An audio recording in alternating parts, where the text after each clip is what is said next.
यहाँ पे अगर आप थोड़ा सा ध्यान दोगे ना तो आपको ये बिल्कुल समझ में आ जाएगा कि ये सिंक्रोनाइज यूनिट काम कैसे करता है। ठीक है ना? बंद करो ना। हाँ, अब देखो क्या होता है कि स्लाइडिंग मैश में आपको थोड़ा ताकत लगानी पड़ती है गियर को इंगेज डिसंगेज करने के लिए। कॉन्स्टेंट मैश में क्या हुआ कि थोड़ा कम ताकत में गियर आसानी से शिफ्ट हो गए। लेकिन सिंक्रो मैश गियर बॉक्स ऐसा है कि इसमें बिना क्लच दबाए क्या किए, अगर आप क्लच नहीं दबाते हो तो फिर भी गियर इंगेज डिसंगेज हो जाएगा। लेकिन कॉन्स्टेंट में क्या था और स्लाइडिंग में कि आपको गियर इंगेज और डिसंगेज करना है तो आपको क्लच पैडल को दबाना पड़ेगा। अब क्लच पैडल क्यों दबाते हैं? अब देखो ये कपलर है, क्या है? कपलर। ये कपलर कब काम करेगा? जब दोनों जगह स्पीड बराबर हो। कभी आपने मूविंग में देखा है क्या कि दो गाड़ियां एक साथ चल रही है और दूसरी गाड़ी का आदमी जो है उतर के दूसरी गाड़ी में चले जाते हैं, उस समय दोनों गाड़ी की स्पीड क्या होती है? सेम। अब दोनों गाड़ी सेम स्पीड में चलेगी तो आप इस गाड़ी में इसमें बैठ जाओ या इधर से इसमें बैठ जाओ, है ना?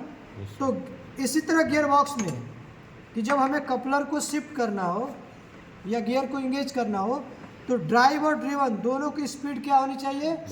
सेम होना चाहिए। तो वो सेम कैसे होगा? इसलिए हम क्लच इंजन की पावर को क्लच के द्वारा क्या करते हैं? डिस्कनेक्ट करते हैं, डिसंगेज। तो जैसे ही इंजन की पावर क्लच से डिसंगेज होती है ये गियर और इन दोनों गियरों की स्पीड क्या हो जाती है? सेम। इसलिए गियर आपस में मैश हो जाते हैं, कपलर एक दूसरे के ऊपर बैठ जाते हैं। समझ में आया? लेकिन सिंक्रो मैश में क्या है? इसमें एक ऐसा मैकेनिज्म लगाया गया है जिसके द्वारा ड्राइव और ड्रिवेन दोनों की स्पीड क्या हो जाती है? सेम हो जाती है।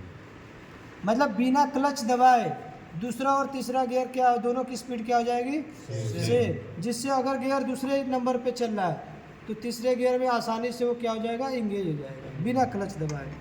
तो अब इसमें थोड़ा एक चीज़ मैं दिखा रहा हूँ, देखो ध्यान से। आपने ये देखा था, ये इसमें पावर आती है स्टेटस पर गियर, साइड में आपको ये डॉग टीथ बना है, इसके ऊपर देखो ये इंटरनल स्प्लाइस बना है।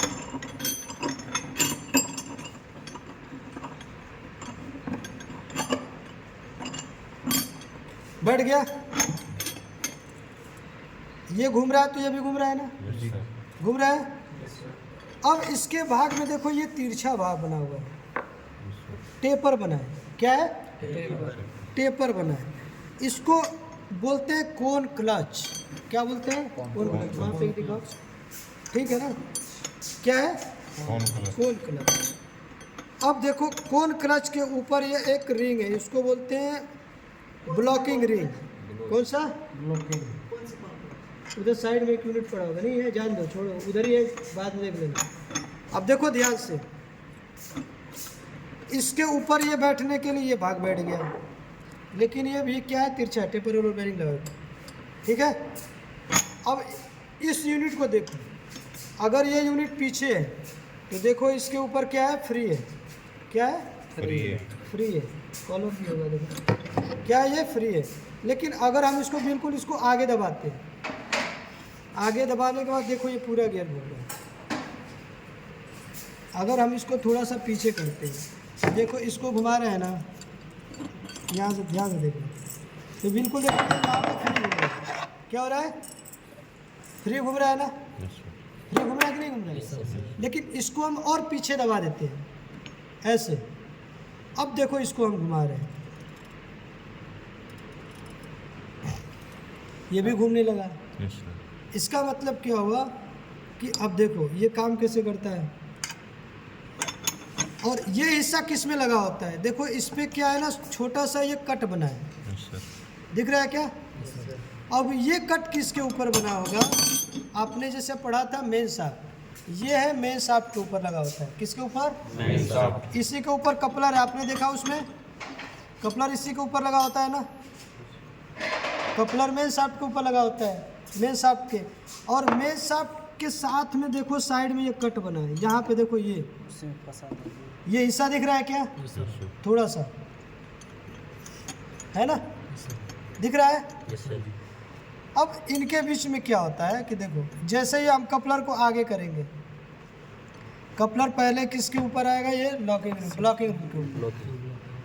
अब जैसे कपलर आगे आएगा, इसको आगे की तरफ धक्का देगा।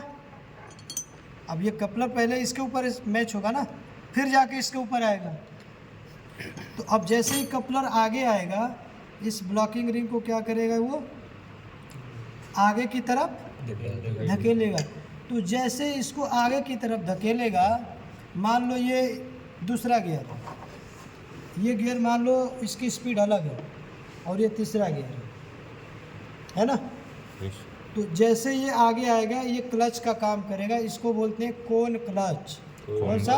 कौन क्लच। कोन क्लच के प्रिंसिपल पे आपका ये सिंक्रोमेस गियर बॉक्स काम करता है। समझ में आया? तो जैसे ही आप कपलर को आगे करोगे, कपलर क्या करेगा? इस रिंग को, ब्लॉकिंग रिंग को आगे धकेलेगा। ब्लॉकिंग रिंग क्या करेगी? जो आपके इस गियर में जो पावर आ रही थी, उसके साथ क्या हो जाएगी? ये चिपक जाएगी। तो मान लो ये आप पहले न्यूट्रल था और ये तीसरा गियर है। कौन सा? तीसरा गियर। और इसकी स्पीड, पहले तो आप दूसरा गियर में चला रहे थे, तो इसकी स्पीड दूसरा गियर पे थी और इसमें तीसरे की स्पीड आ रही है। तो दूसरे में जैसे तीसरे में आओगे, तो अब ये क्या करेगा? जैसे कोन आगे बढ़ेगा, कोन क्या करेगा? तीसरे गियर के साथ में चिपक जाएगा। क्या करेगा? चिपक जाएगा। तो जैसे चिपकेगा, इसकी और इसकी स्पीड दोनों की क्या हो जाएगी? सेम हो जाएगी। तो जैसे सेम स्पीड होगी, ये कपलर आराम से स्लाइड होके आपको इसके ऊपर बैठ जाएगा, तीसरे गियर के साथ में आराम से बैठ जाएगा। तो हमें क्लच की ज़रूरत नहीं पड़ेगी। ये यही काम करती है। तो देखो, दोनों तरफ भी ऐसा ही मैकेनिज्म है। इसके ऊपर देखो, अंदर ये कट बने हुए बिल्कुल क्लच का काम करता है। देखो, अंदर दबाओगे तो ये बिल्कुल पकड़ लेगा। जैसे पकड़ेगा, इसकी स्पीड ये अलग है और इसकी स्पीड अलग है। तो जैसे दोनों पकड़ेंगे, ये भी क्या होगा? इसकी स्पीड के साथ में ये घूमने लगेगा। जब ये घूमेगा तो ये किसके अंदर बैठा है? मेन शाफ्ट वाले कपलर के साथ में। तो ये इसकी स्पीड बढ़ेगी तो इसकी भी स्पीड बढ़ जाएगी। जब इसकी स्पीड बढ़ेगी तो ये कपलर इसके ऊपर है, कपलर आराम से एक दूसरे के ऊपर आके बैठ जाएगा। समझ में आया? इसलिए सिंक्रोमेस गियर बॉक्स में, 4 व्हीलर गाड़ी आपने देखा है ना, अगर आप नहीं भी क्लच दबाओ या थोड़ा हल्का सा भी क्लच दबाओ, ऐसे लोग क्लच दबाते हैं क्योंकि आदत होती है, ठीक है, सेफ्टी के लिए लोग, कि अचानक एक्सीलेटर ना बढ़ जाए, ज़्यादा आरपीएम बढ़ जाए, इसलिए लोग थोड़ा सा क्लच दबा लेते हैं। और हल्का सा भी गियर लगाते हैं तो गियर अपने आप क्या हो जाता है? शिफ्ट हो जाता है। कभी कार देखे हो ना, ड्राइवर बिल्कुल आराम से, एक छोटा सा बच्चा भी गियर लगा लेता है, उसमें लगा होता है सिंक्रोनाइज यूनिट। यानी सब कुछ सेम है, जो कांस्टेंट में इसमें भी है वो भी सब सेम है। बस ये थोड़ा सा मैकेनिज्म जो सिंक्रोनाइज यूनिट है ना, जिसमें कोन क्लच लगा है, यही एक्स्ट्रा लगा है। अब इसको रख दो। अब इस गियर बॉक्स में देखते हैं।